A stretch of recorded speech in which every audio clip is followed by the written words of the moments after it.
All right. So hey everybody, how's it going? Real Diversity, man. We are back. You may can hear the rain in the background. I'm sorry if you can. I can never tell how loud other things are until like after the video, and then it's like, okay, that was louder than I thought.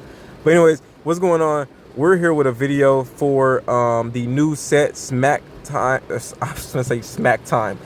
Space Time Smackdown. Yeah, so we're gonna talk about the cards I think are meta or going to be meta impacting for this game. What cards do I think will shift the meta in a way that either enables deck that, if I can talk, enables decks that are already existing, or is gonna make it know in its own entire tier. It's gonna be its own deck. It's gonna be new on the scene. So which decks we're gonna figure that out. So let's talk about it. First and foremost, um, oh, another thing, another quick disclaimer. This may be titled. I may have just uploaded twice with two different titles. So if you accidentally like click on another video that's talking about this exact same video, it's probably why. Because I don't know how exactly I want to title this and which one's gonna work better for explaining it. But yeah. But hopefully by the title you know what's going on here. So we're going to talk about the meta, and let's start with Yon Mega. Yon Mega is going to be a very good insert card that can fit in a lot of decks. It's going to be colorless energy, so it can fit in a lot of things. A lot of people feel like it should be a zero retreat cost, because a lot of people associate retreat costs with like actual speed in the game, and that's very true. That's why a lot of the heavier Pokemons always have such a they have such a heavy the heavy Pokemon always have such a high retreat cost, because in basically like the games they have a slow speed, so it's like kind of affects their retreat cost. So Young Mega's really fast, and you would think it maybe would even just have zero retreat, which actually would be really solid too, especially when you pair it with like Dawn or something like that. But anyways, Young Mega is going to still be a really solid card in any deck that needs it. I think, yeah, you can throw this in a lot of things. Even something like a Weezing deck. Weezing could use a card like this that can come out behind it, behind his Koga, and swing for like 120 for free. So this enables something like that, for example. And there's probably other things I just can't even think about. But that's just one example that I could think about. Or even just like if you're just not getting the right energy you need, this could even go in like a Dragonite deck. Even if you're just like, if you just like your energy draws are just terrible, maybe this is your like backup if that just goes out the window. Or you're just not getting the pulls you need for Dragonite. Also, out of the grass, Shaman also is a card that may see a lot of play in just different decks. Healing for 10 for each of your Pokemon is really solid, especially now. Um, and funny enough, Spiritomb, I don't. Is there any relation between Shaman and Spiritomb? I can't remember. I know they both. Spiritomb's almost like a mythic, almost. But Shaman and Spiritomb, it's kind of like Shaman's like the counter to Spiritomb. If your Pokemon's using Spiritomb or something like that. So, but it's just a good card. It may help also in just hitting some of those curves, and just some of those breakpoints. So there may be breakpoints that he may help just save you from, or just late game, like if just over time, just after healing each turn, you just may win the game just from just a sliver of health that you got from healing every single turn. So it could be impactful. Just it's a basic. You can just throw it on any deck. The only issue is that you may only draw this, and if your deck doesn't like use like grass or something, then it's like, I mean, it's pretty bad either, even if you did use grass. But if you just draw this by itself, you are kind of in bad shape, unfortunately. Infernape, really strong, just as strong as Charizard. If everything goes perfect, you're pretty much outputting within 4 turns. You're gonna output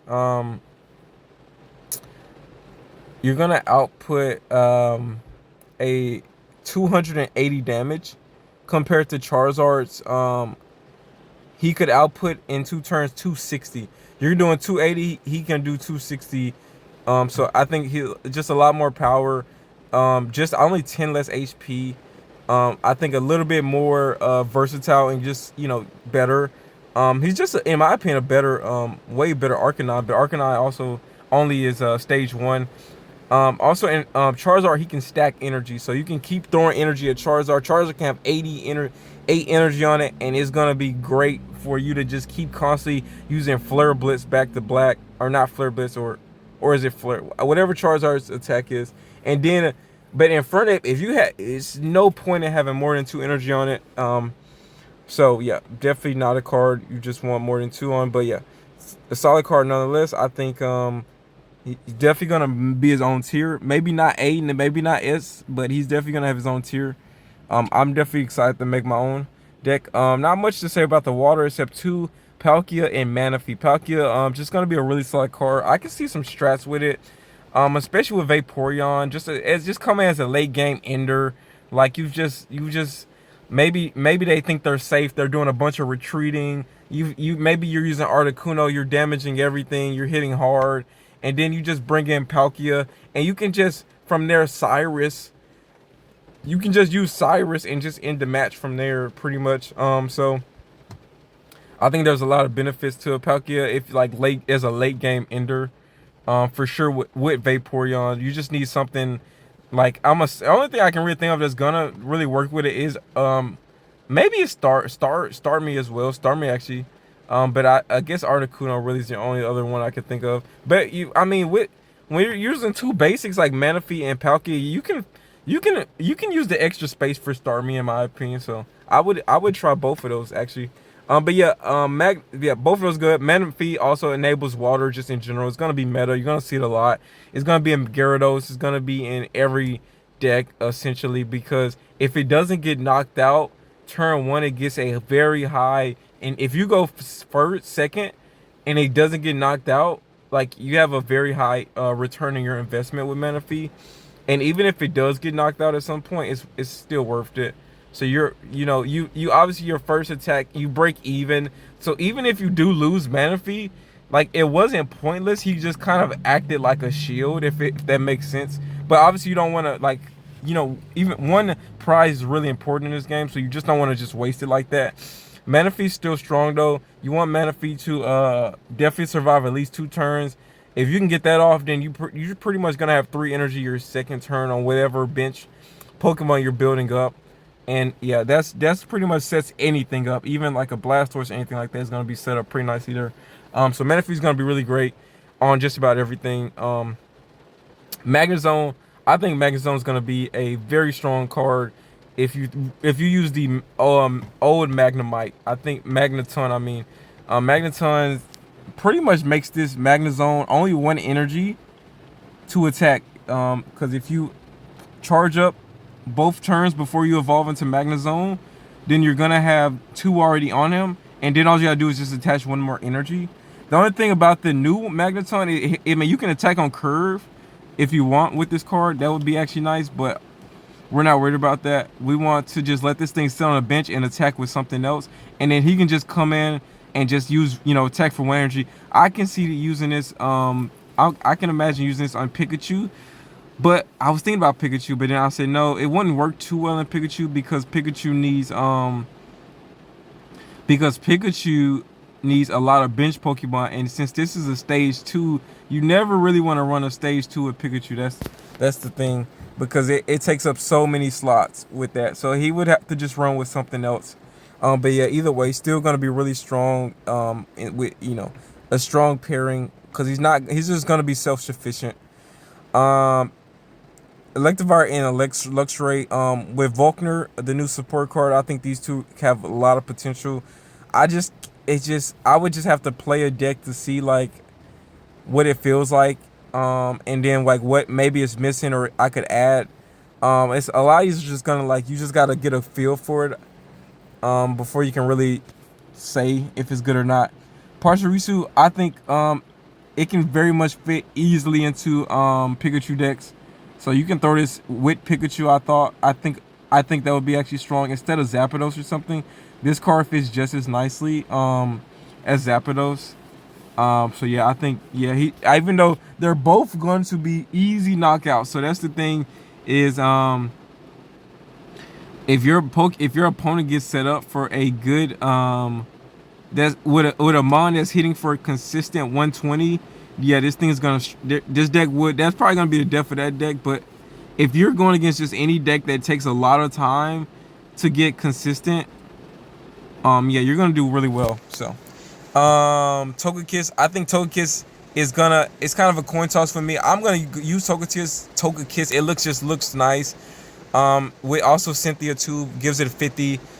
So you're swinging for a max of 170. So that's pretty much knocks out a lot of the current EXs. So I think that's gonna have a lot of impact. Does Snore? I think this card is gonna have a good impact as well, as far as making tanks tankier, especially late game. So this Pokemon may just get paired with like another tank. I would even say, you know what? Maybe even like a Machamp deck, something that attacks on curve every turn, like a Machamp. If you and then like late game, you can just keep your Machamp up, and you're just doing a consistent, 120, 120, 120. I think that may be some use in it. That's just an example, but I think it can fit in a lot of decks, or even it can fit in any deck. Like Mewtwo, actually can fit in Mewtwo, and just take Mewtwo's damage, and you still got a second Mewtwo or something. So I think he has a lot of utility there. Giratina, also another Mewtwo power up. Pretty much if you pair Giratina with Dawn, it pretty much allows you to use Giratina as a wall, and you get your return investment back with Giratina. If you give it energy, you can retreat for free. Then with Dawn, you can put the energy back onto your Mew if you need to, or something like that. So very, very strong pairing with that. As he's a much better wall than the old Mewtwo that was the normal Mewtwo, non-EX Mewtwo. Rampardos, I think he's gonna be really strong. I think people say because he's a fossil. I've never played with a fossil, so I really don't know. But it's gonna be hard to get this thing out, and you have to cross your fingers. You pull one of your fossils early, and there's no way of getting your fossil cards earlier. Like no Pokeball doesn't help, nothing like that.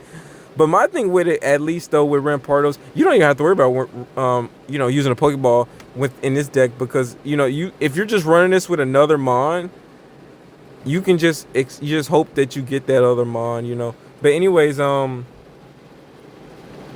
I think Rampardos is going to see a lot of play. I know I'm going to try to make a deck work with it, and I think he's really strong. Especially I think he just does the most damage for one energy, and it doesn't even. There's no real downside unless you knock out your opponent's Pokemon, and even then, like you pretty much, probably did your job if you get the knockout. So if you don't get the knockout, you do 130 for one energy.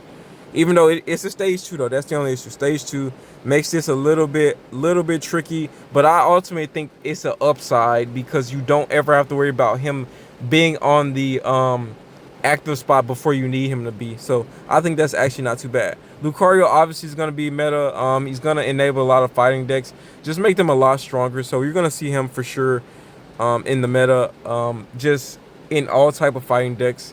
Even something as simple as like Primeape is going to be doing 70 for 1 now. That's pretty good. That's pretty good. So those decks get a lot quicker. Even something like Marshadow can even benefit from this. So yeah, a lot of. I think he fits really nice in that Marshadow deck actually. Yeah, a lot of benefits with this. Glade also made. I just don't know. Glade stage 2 doesn't. Yeah, yeah, he fits. I can see it. I don't think he'll be high, but I think Galade's definitely gonna fit somewhere in the meta. He's gonna have his own deck. There's gonna be a Galade deck for sure. I just don't know how good it's gonna be. But he works. He does decent damage. Pair him with Lucario as well, and he's swinging for like a minimum of 90 with Lucario, so that's respectable for 2 energy. Plus, if your opponent is powering up, yeah, it's gonna pretty much destroy any of those heavy energy like Melmetal, Dialga decks, all that stuff. So yeah, Weavile and Darkrai, they're gonna be a great pair. That's definitely gonna be a meta deck off rip. I'm not even gonna explain that too much. It should be self-explanatory, but Weavile pairs really well with Darkrai, and yeah, they're gonna definitely be a pair. Spiritomb, a little underrated. This is actually a very useful tech card that will enable you to use Cyrus Again, the counter to this is kind of Shaman. But yeah, this card, his 10, each year Pokemon takes 10. So he's pretty much doing a spaced out 40 for one. And he's a basic. So yeah, nice tech card, colorless energy. So he can fit in any deck and just kind of hit your opponent for 10. So really nice. Dialga's gonna empower a lot of the steel types, especially like cards like Metal. And Dialga's a good wall too, so you can pretty much power something up and sub out and for free. And you know, maybe you don't even have to actually attack with him. He's just a good wall that's gonna take a lot of hits and then let you sub in like something big in the back. Bastardon, for example, Metal, for example, you know, anything like that. Or even something like a Yon Mega can even fit. Or even any like a that Licky can fit well with Dialga. D's gonna empower a lot of things that either are specifically steel or like colorless. Garchomp Garchomp's tricky because off rip I just can't think of anything that pairs well with him besides like obviously Drotagon's a good wall until you get him out. But yeah, and then you're still relying on two different energy, and that always sucks. If only there was just something else. Like if only Manaphy was colorless, that would if Manaphy had a colorless attack, that would make this so much more consistent. Cause then you could just run fighting and then use your Manaphy to power it up. But yeah, to give it the one water energy it needs. But yeah, without that, it kind of relies on like luck of the draw with your energy, so that kind of always sucks. Licky, like I said, may pair well with Dialga. Porygon Z, I think I'm interested to see if this makes any play, but it does have an interesting effect.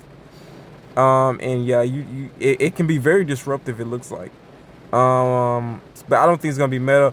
Poke Communication, pretty much a really nice card that we need to kind of. This is like the newest, the best card we have now for deck thinning, if you will, or even just finding your other evolutions, because there are so many times where you either get two you get two of the same, you get two of the stage 2s or two of the stage 1s, and you don't need both of them at the same time. So you can use Poke Communication and sub that card out and get in a new mon, and hopefully it's the one you actually needed. So I think it's gonna be really great. It's gonna still be kind of luck based, but it's better than nothing. It really is a nice card to throw in there. It's gonna have a lot of use too as well. So Cyrus again, very useful. All the support items or tool items look really useful. Volkner, like I said, useful. Cynthia, like I said, useful. Dawn, like I said, useful. Mars is gonna have a interesting impact. I think a lot of people are really scared of Mars late game and stuff, but I don't really fear Mars, and I don't think it really fits in a lot of decks. So I'll be interested to see how it plays. Like most cards shouldn't just have a deck size that big, in my opinion, by the end of the game, or have like, you know, they should pretty much be set up so even if you shuffle their hand, unless they're a deck that relies for, like, let's say like a Weezing deck that needs Koga and been saving Kogas, or maybe they're waiting and they have like a win condition with Sabrina, but then you get rid of their Sabrina back into their deck, then yeah, maybe you can prevent some, like, it can be potentially useful. It's gonna have a spot. You're gonna see it way more than you did red card, but I think ultimately it's you gotta be so selective. It's only a 20 card deck. You gotta be so selective with what you're throwing in, and Mars just may not fit that bill, honestly. But yeah, that's all I want to say. Didn't want to make this video too long. Most of my videos have been way too long lately. But yeah, I just want to say this real quick. Hopefully this clears up what I think is gonna be the meta. Yeah, support cards, the new trainer cards are all awesome. So yeah, we're gonna have an awesome season. Hope you guys are enjoying it, and I'm gonna be dropping lots of content, lots of decks, lots of everything. So hit that like, comment, and hit that follow so you can be up to date with all my videos, and go check out the rest of them. I did a more in-depth guide of this breakdown. It was just almost like a reaction video because it was the first time I've seen the cards. So go check that out. It's a nice little reaction basically, if you guys want. And yeah, so hope you guys enjoy, man. We're out, we are out. Peace.